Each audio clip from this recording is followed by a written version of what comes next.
ভারতের পররাষ্ট্র মন্ত্রণালয়ের ব্রিফিংয়ে আবারও বাংলাদেশ ইস্যু।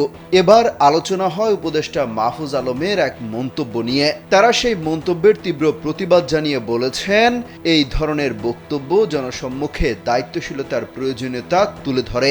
এর আগে 4 ডিসেম্বর উপদেষ্টা মাহফুজ আলম তার এক ফেসবুক পোস্টে দাবি করেছিলেন, জুলাই আন্দোলন ও ছাত্র জনতার গণতান্ত্রিক সংগ্রামকে ভারতের স্বীকৃতি দেওয়া উচিত।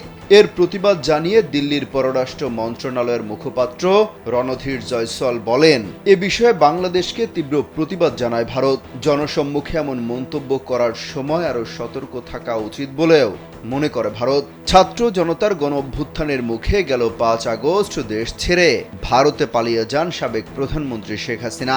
এলো ভিশন মুশকিল আসান অফার। যে কোনো ব্র্যান্ডের পুরনো ফ্রিজ নিয়ে চলে আসুন ভিশন শোরুমে আর নিয়ে যান নতুন ভিশন ফ্রিজ 20% পর্যন্ত ছাড়। এখন পর্যন্ত সেখানেই অবস্থান করছেন তিনি। ভারতে বসে একের পর এক বক্তব্য দিয়ে যাচ্ছেন শেখ হাসিনা, যা মোটেও ভালোভাবে নিচ্ছে না ডক্টর ইউনূস সরকার। আনুষ্ঠানিকভাবে এর প্রতিবাদও জানিয়েছে ঢাকা। জবাবে দিল্লি জানিয়েছে, বক্তব্যের জন্য শেখ হাসিনাকে কোনো বাড়তি সুবিধা দেয়া হচ্ছে না।